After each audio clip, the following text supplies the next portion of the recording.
ẹ̀yin wòlíì, ẹ̀yin ìránṣẹ́ Ọlọ́run, orúkọ tí màá fi pè yín nìyẹn. Ẹni bá wá jẹ́ ìránṣẹ́ mi òun ló mọ̀, má pè yín ní ìránṣẹ́ Ọlọ́run. Ṣé rí ìgbéraga wa tó pọ̀ jù ló jẹ́ kí ọ̀pọ̀lọpọ̀ fọ́ǹbù tí wọ́n lọ ń sọ mẹ́sẹ̀gì lórí mídíà. Lágbájá ni ó wọlé, tàmẹ̀dò ní wọlé, ẹ̀wá mẹ́tẹ́ fi bàjẹ́.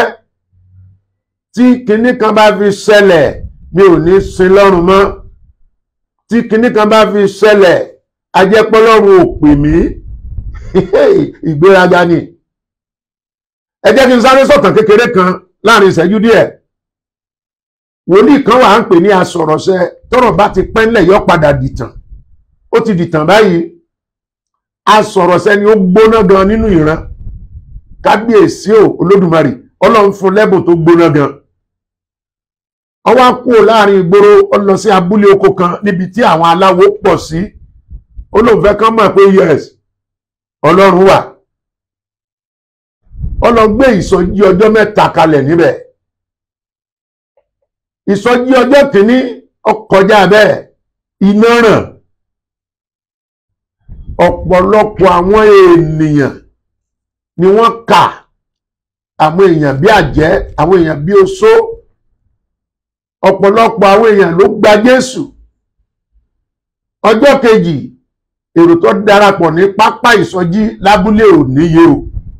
Gbogbo èèyàn ṣe kábíyèsí fún Ọlọ́run ọba asọ̀rọ̀ṣẹ.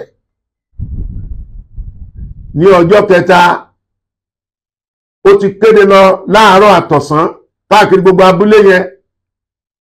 Ẹ̀yin babaláwo, ẹ̀yin olóògùn, ẹ̀yin alágbára ìlú yìí, mo retí kẹ́ ẹ jáde wá, ẹ jáde wá sínú ìsọjí, yóò gbà yá láyà gbogbo yín.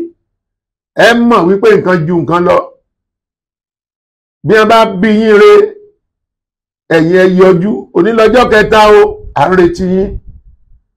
Wòlíì asọ̀rọ̀ṣẹ ó ti bẹ̀rẹ̀ sí fi ìgbéraga fún agbára Ọlọ́run.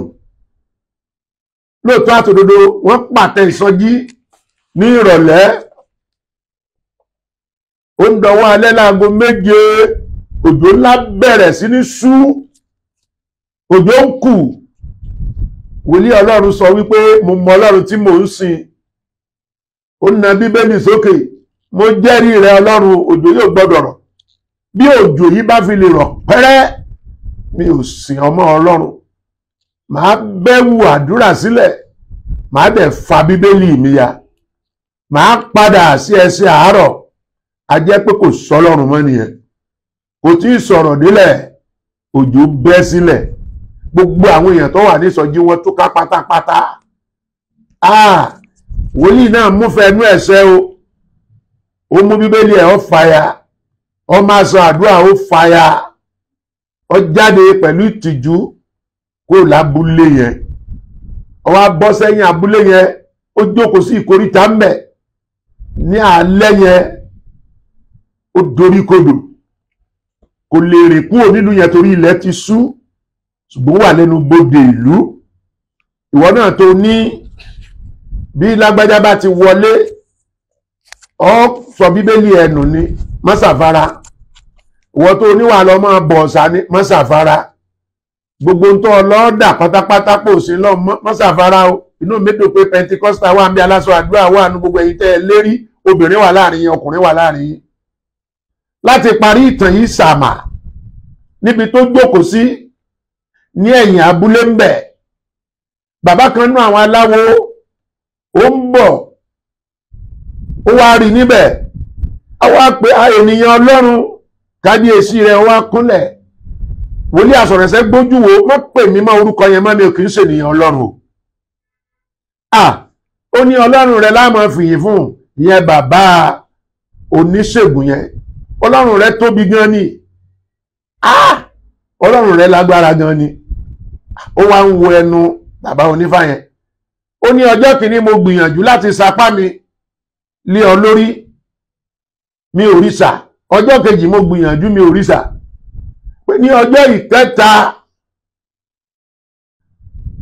tó wá pẹ́ parí ìsọjí, mo wá gun orí igi kan lọ. Ìbọn àwọn àgbà kan wà lọ́wọ́ mi tó yẹ pé atamọ́tà sí ni. Ó ní mo wá gbìyànjú pé láti bẹ̀ mo fẹ́ sọ ẹ lórí stage ẹ tó wà kí n yìnbọn yẹn látòrí igi mo dẹ̀ mọ̀ pé ó máa mú ẹ ṣùgbọ́n lójijì lòjò sú mo ń sa gbogbo ipá mi pé kójò yìí mọ́rọ̀ torí tójò bá rọ̀ tó bá pa àwọn nǹkan àmúṣagbára mọ́ mi lára a jẹ́ pé nǹkan ṣe mí nìyẹn ṣùgbọ́n lójijì nígbà tí màá fi bojú wò bojú rí Ọlọ́run rẹ tóbi o wòlíì òjò bẹ̀rẹ̀ sí ní rọ̀ ó pa ọ̀pọ̀lọpọ̀ nǹkan mọ́ mi lára tí n bá sí gbogbo ara mi hàn ọ́ báyìí ẹ̀tẹ́ ti wà ń bẹ kò tí ì mú mi lọ́wọ́ àtẹsẹ̀ ní ó bọ́ra álẹ̀ ènìyàn Ọlọ́run asọ̀rọ̀sẹ́ wò pé kábíyèsí Olódùmarè àṣẹ́gbà tọ́lọ́run ń jà fún mi lọ́wọ́ lèmi ń gbéraga pójú ọ̀gbọ́dọ̀ rọ̀ bẹ́ẹ̀ náà lórí fẹ́yìn wòlíì agbéraga ẹjá lọ́nù ẹsẹ̀ bíbélì ìwé Proverb òwe 6 verse 16 to 17 ẹjá gbọ́n tó sọ. ohun mẹ́fà ni Olúwa kórìíra ní tòótọ́. ohun mẹ́fà lolúwa kórìíra ní tòótọ́. méje ni ó sì ṣe ìríra fún ọkàn rẹ̀. méje ló ṣe ìríra fún ọkàn rẹ̀. ojú ìgbéraga. ojú ìgbéraga ẹ̀yin ìránṣẹ́ Ọlọ́run ẹ̀yin pásítọ̀ ẹ̀yin wòlíì tẹ́ máa ń wò pé ilẹ̀ mọ́ ju ẹnìkan lọ. ó ṣe é ṣe Ọlọ́run ti bá yín sọ̀rọ̀ rí tó jó òótọ́ bẹ́ẹ̀ ni ṣùgbọ́n disappoint yín yes. ètè èké àti ọwọ́ tó ń ta ẹ̀jẹ̀ aláìṣẹ̀ sílẹ̀ àyà tó ń mọ̀ búburú ẹsẹ̀ tí ó yára sí eré sísá sí ìwà ìkà ẹlẹ́rìí èké tí ń sọ èké jáde àti ẹni tí ó ń dá ìjà sílẹ̀ láàrin àwọn arákùnrin. gbogbo àwọn nǹkan wọ̀nyí lọ́lọ́run kórìíra bọ̀tẹ̀ àkọ́kọ́ bẹ̀ ni ojú ìgbéraga ẹ̀yin ìránṣẹ́ Ọlọ́run ẹ tọwọ́ ọmọ yín bọ̀sọ̀ bọ́lọ́run bá ń lo ẹ̀sìn pẹ̀lẹ́pẹ̀lẹ́ yé fọ́ńbù jọ ju apálẹ̀ tani ẹ́ rẹ̀rẹ̀ sílẹ̀ jọ wàá máa ṣe bí ẹni pé wọ́n nìkan lọ́mọ bíbélì wàá máa ṣe bí ẹni pé wọ́n nìkan lọ́lọ́run ń lò ṣẹ́rí bẹ́ẹ̀ ṣe yẹ èyí ara yín. ìbéèrè àwọn èèyàn sí mi ni wípé alàgbà takú ti Jésù sọ́lọ́run máa ń sọ̀rọ̀ kó sọ pé òun ọ̀sọ́ bẹ́ẹ̀ mọ́ mo ní kò pọ́síbù mo ní ṣùgbọ́n kìnní kan wà Ọlọ́run máa ń sọ̀rọ̀ kó lòun ò ṣe bẹ́ẹ̀ mọ́ ó yàtọ̀ síra wọn. Ọlọ́run lè sọ̀rọ̀ kò ní sọ pé òun ọ̀sọ́ bẹ́ẹ̀ mọ́ bẹ́ẹ̀ tó lè sọ̀rọ̀ pé tí máa ṣe lélẹ́yìí ọ̀dẹ̀ lè má ṣe bẹ́ẹ̀ mọ́ pẹ̀lẹ́sẹ̀ tí ó mú sí ìtumọ̀ ọ̀rọ̀ yẹn ṣẹ̀ wá yé wọn. bọ́lọ́run bá sọ̀rọ̀ kódà tí nǹkan yẹn bá máa yí padà á sì sọ pé òun sọ bẹ́ẹ̀ tó òun tún yí padà òun ò ṣe mọ́ èmi mo sọ pé máa ṣe ní ìdẹ̀ ṣe mọ́ wọn àdẹ̀ lè mú mi sí Ọlọ́run nìyẹn ààyè tí fi ń jọ́ Ọlọ́run nìyẹn kì í ṣe pé sọ̀rọ̀ sọ pé òun ọ̀sọ́ mọ́ o ṣùgbọ́n lè sọ̀rọ̀ ó sọ pé òun ò ṣe ní tóun fẹ́ ṣe yẹn òun ò ṣe mọ́ in the book of 1 Samuel chapter 2 verse 30 ẹgbẹ́ agbọ̀n tó sọ mbẹ̀. nítorí náà Olúwa Ọlọ́run Ísírẹ́lì wípé èmi ti wí ní tòótọ́ pé sọ pé ilé rẹ ilé ìwọ àlùfáà Élì àti ilé bàbá rẹ yóò máa rìn níwájú mi títí. ìwọlé mọ̀ wà níwájú mi bí àlùfáà níwájú mi títí ayé.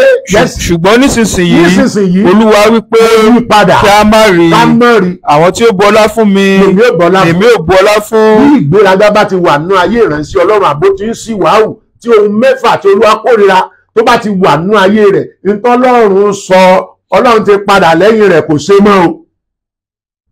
ìdí tẹ́ fi dẹlẹ́lẹ́yà tẹ́ dẹlẹ́sìn nìyẹn ọ̀pọ̀lọpọ̀ wa ti gbéraga àti ń wò bí ẹni pààrọ̀ Ọlọ́run ń lòjù. ní kúkúrú sí ilẹ̀ Yorùbá mo kí yín o ọmọ Yorùbá sáàrí bí abára wa dé awífúnni kó tó dání àgbà ìjàkadì ni àyè sì wà láti ronúpìwàdà kó ní kálukú wa ká fọwọ́sowọ́pọ̀ ká ṣe ẹyọ kan ṣùgbọ́n sáà lè ṣe ẹyọ kan ni. ọ̀gbẹ́ni kan kórí péjì mi lọ́jọ́ wo ó ń gbé píkṣọ awọpa aláwo sáláwo orí mídíà ó mọ̀ lágbára ó lọ ń ṣépè Yorùbá yẹn ni pé tá a bá ti jẹ́ pé a lórí ọ̀fẹ́ tá a dé Yorùbá nation ẹ kàn máa fi awo ìdẹ́rùbà wa náà ni ẹ kàn máa fi oògùn ìdẹ́rùbà wa náà ni ẹ kàn máa fi àfọ̀ṣẹ dẹ́rùbà wa náà ni lẹ́nu gbà tí ìrìn àjò ọmọ Yorùbá ti ń bọ̀ tí mo mọ̀ ayé ìgbà yẹn a ní OPC méjì Gani Adams àti kí lorúkọ bàbá wa kejì yìí ṣùgbọ́n ká tó dijú ká tó là á OPC méjèèjì tí ọmọ Yorùbá ni wọ́n o wọ́n dẹ̀ bẹ̀rẹ̀ sí ní gbógun ti ara wọn, wọ́n dẹ̀ bẹ̀rẹ̀ sí ní pa ara wọn, wọ́n dẹ̀ bẹ̀rẹ̀ sí fẹ̀mí ara wọn ṣòfò. Ọmọ Yorùbá OPC A and B wọ́n dẹ̀ gbógun ti ara wọn, wọ́n dẹ̀ ń para wọn. Kò sí Ìgbò láàrin yín, kò sí Haúsá láàrin yín. Ó tún dá ayé Yorùbá nation. OPC tó fèsì Yorùbá nation, Union tó fèsì Yorùbá nation, Yorùbá nation náà fèsì Union. A tún lé para wa, tún para wa. Síta bá dé ilẹ̀ lérí ọ̀hún tán, sáwọn nǹkan tá lọ máa dánwò náà nìyẹn. Mo tẹnumọ́ bí Yorùbá nation bá máa wáyé àti lè sọ iye ọdún tó máa jẹ́. Àìtó independence gbà ní 1960 tá a fi gbà ló fìyà jẹ Nàìjíríà dòní. South Africa ti tó àkókò tó yẹ kó gba independence kó tó gbà ní ẹ̀fẹ̀ ń gbádùn. Àwa ò tí ì lọ́gbọ́n lóye láti gba independence la fi gbà ní 1960 nìyà fi ń jẹ wádìí òní yìí mélòó Yorùbá nation. Mo kàn pé aṣàkíyèsí ni o.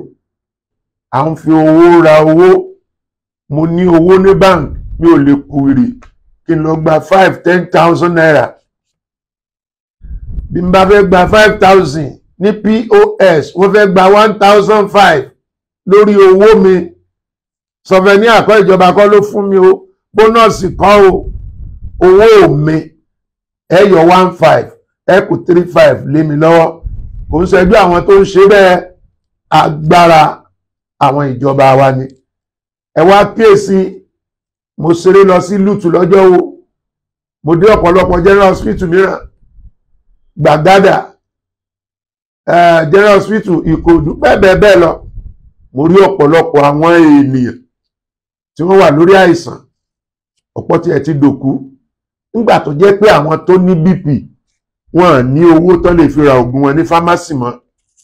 Àwọn tó ní diabetes wọ́n lówó tán lè fi ra ògùn wọn. Wọ́n ṣe transfer kò lọ, no network, no cash, no fuel. Agbàgbọ́ pé ó ń tán lọ náà nìyẹn.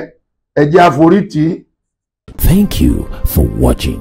If you're new to this channel, consider subscribing so you won't miss out any of our latest video.